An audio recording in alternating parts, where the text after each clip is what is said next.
بات یہ ہے کہ اگر امن قائم نہیں ہوگا تو پاکستان کا کیا میسج جائے گا؟ بہ سکتا ہے، اور یہ صرف خون نہیں بہے گا بلکہ بہت بڑے پیمانے پر وہ دراڑ پیدا ہو جائے گی کہ جو شاید پھر ریپیریبل نہیں ہوگی۔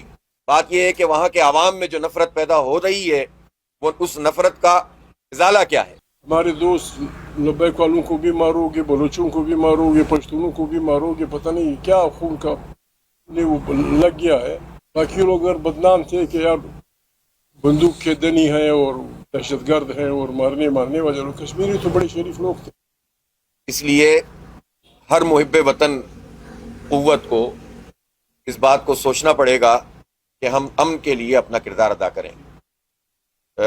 ہم نے آج ہم حاضر ہوئے تھے، محمود خان اچکزئی صاحب ہمارے بزرگ ہیں، پاکستان کی سیاست میں ان کا بہت بڑا نام ہے، بہت ان کا تجربہ ہے کہ ان سے رہنمائی بھی لیں اور ان کی خدمت میں اپنی گزارشات بھی پیش کریں۔ ہم نے ملک بھر کی صورتحال پہ بات کی ہے، بلوچستان کے صورتحال پہ بھی بات کی ہے، لیکن ہم یہ چاہتے ہیں کہ ایک نقطہ جو اس وقت آزاد جموں و کشمیر کے حوالے سے ہے اس کو ہی ہم میڈیا میں فوکس رکھیں۔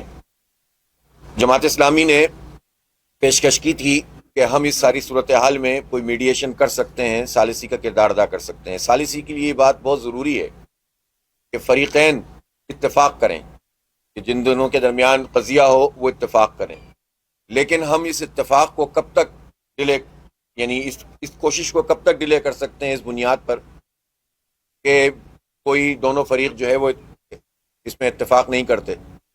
چنانچہ جب ہمیں جوائنٹ ایکشن کمیٹی کی طرف سے اچھا رسپانس ملا، خیر مقدم کیا گیا ہماری اس پیشکش کا، تو پھر ہم نے کہا کہ ہم اپنی کوشش کو شروع کر دیتے ہیں۔ اب وہ مرحلہ ابھی باقی ہے جس میں ہم حکومت اور جو بھی متعلقہ ادارے اور حکام ہیں ان کے ساتھ بات چیت کر کے کسی طرح سے کوئی راستہ نکالیں۔ مشکل کام ہے، لیکن ملک کے لیے اور اپنے ہم وطنوں کے لیے، کشمیر کوز کے لیے یہ بہت ضروری ہے کہ اس میں کوئی رول ادا کیا جائے۔ چنانچہ آج آپ نے دیکھا تھا کہ پی ٹی آئی کے لیڈرشپ سے بھی ہم نے ملاقات کی اور اس وقت خان صاحب نے بھی ہمیں وقت دیا، ہم نے یہ گزارشات ان کی خدمت میں بھی پیش کی ہیں، انہوں نے بھی ایک کوشش کی ہے اور ان کا ارادہ تھا کہ وہاں جائیں، لوگوں کے ساتھ بات چیت کریں، لیکن انفارچونیٹلی حکومت کی طرف سے وہ اقدامات نہیں کیے گئے ہیں جس کے نتیجے میں کوئی کوشش فروٹفل ہو سکے۔ لیکن ہم مایوس نہیں ہیں، کم از کم جماعت اسلامی نے اس بات کو طے کیا ہے کہ ہم اس میں پیش رفت کریں گے اور جتنا ممکن ہو سکے کنسنسس حاصل کرنے کی کوشش کریں گے۔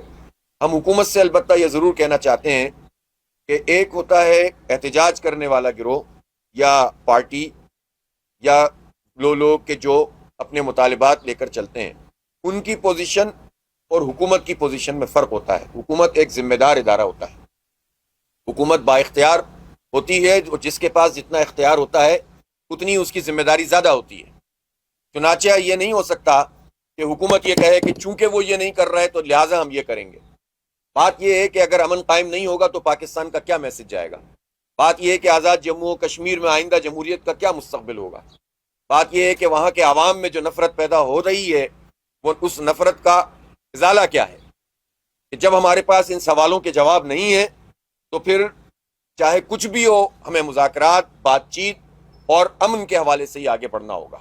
البتہ ہم یہ بات جانتے ہیں، ہم سب اس بات سے واقف ہیں کہ پاکستان کے فریم ورک میں رہتے ہوئی بات ہوگی۔ ایسا نہیں ہو سکتا کہ ہم وہ نیریٹو اختیار کر لیں کہ جو پاکستان مخالف نیریٹو ہے۔ لہٰذا جوائنٹ ایکشن کمیٹی سے بھی ہماری پہلی بات ہی یہی ہے کہ اس نیریٹو کے ساتھ تو گفتگو آگے نہیں بڑھ سکتی۔ البتہ مطالبات کی جتنی شکلیں موجود ہیں اس سب پر بات چیت ہو سکتی ہے اور اس کے لیے تبادلہ خیال کے ذریعے سے مسئلے کو حل کیا جا سکتا ہے۔ میں زیادہ تفصیل میں اس لیے نہیں جاؤں گا کہ پھر بات سے بات نکلتی ہے اور پھر کوئی بھی کوشش جو ہے وہ فروٹفل ثابت نہیں ہوتی۔ اللہ کرے کہ اس کوشش میں اللہ برکت ڈال دے اور لوگوں کے دلوں میں یہ بات اتر جائے اور کسی طرح آزاد جموں و کشمیر کے جو یہ خراب حالات ہیں وہ بہتر ہو جائیں۔ میں اب چاہوں گا کہ خان صاحب آپ اظہار خیال فرمائیں۔ تھوڑا بولیں نا بھائی، آپ تو کشمیر کے ہمسائے ہیں۔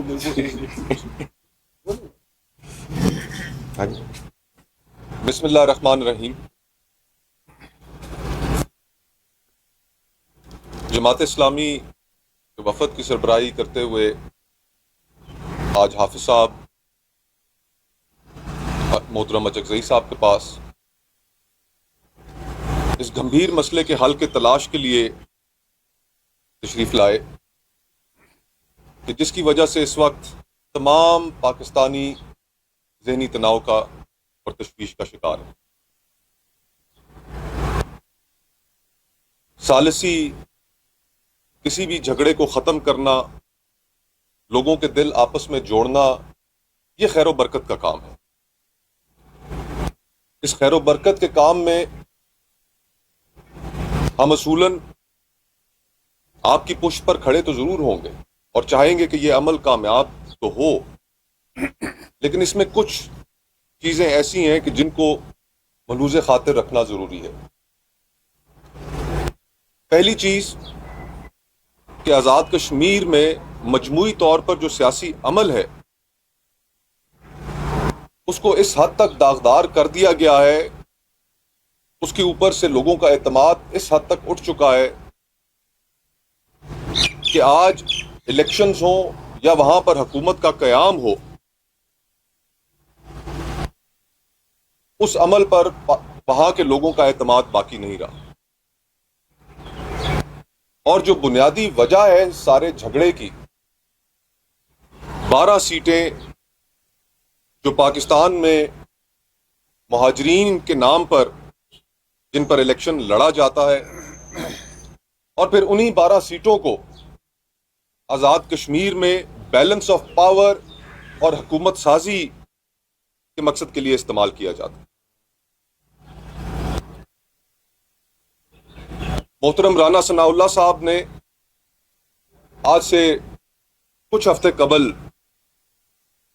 اپنی ایک پارٹی میٹنگ میں یہ بیان دیا کہ جس سے معاملات بھڑکے کہ یہ 12 سیٹیں تو ہم پاکستان سے لے کر الیکشن لڑنے کے لیے نکلیں گے۔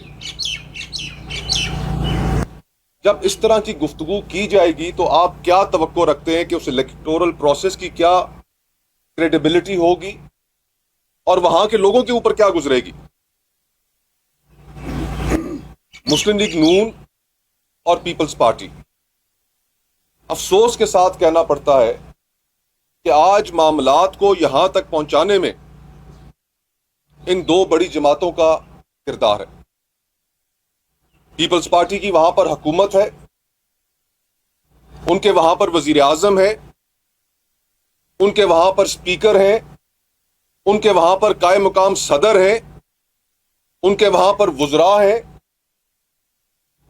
لیکن آج وہی جماعت جو باقی ملک میں تو گفت و شنید کی بات کرتی ہے، لیکن وہاں پر ایک ایسا عمل اختیار کیے ہوئے ہے کہ جس سے وہاں کے معاملات مزید بگڑ رہے ہیں روز بروز۔ مسلم لیگ نون کا طرز عمل آپ دیکھیے، خواجہ آصف صاحب میرے لیے بہت محترم ہے، لیکن انہوں نے جو 2 روز پہلے گفتگو کی، آپ لوگوں کو بجائے اس کے کہ انگیج کریں، دونوں جماعتوں کے قائدین، رہنما، حکومتیں مسلسل یہ کوشش کر رہی ہیں کہ کس طرح اس آگ کو مزید بڑھایا جائے۔ اب اس بیان کے بعد جو خواجہ آصف صاحب نے دیا، کیا وہاں پر جذبات مزید نہیں بھڑکیں گے؟ حکومتوں کا تو کام ہوتا ہے کہ وسعت قلبی کے ساتھ بہت سی چیزوں کو اپنے اندر سمو لینا، لیکن یہاں پر تو الٹا کام شروع ہے۔ یہ تمام چیزیں ہمارے لیے بہت تکلیف دہ ہیں، خصوصاً اس تناظر میں کہ کشمیر کی جو حساسیت ہے، اس حساسیت کو بھی مد نظر نہیں رکھا جا رہا۔ بین الاقوامی فورمز پر پاکستان کی ایک کنسسٹنٹ پوزیشن رہی، آگے بڑھے گا۔ ویسے ہماری خواہش تھی کہ ہم جائیں، وہ انگریزی میں کہتے ہیں فرام ہو چکے ہیں۔ ان حالات میں عقل اس کا تقاضا ہے کہ جس صورت میں بھی ہو اس آگ پہ پانی ڈالنا چاہیے۔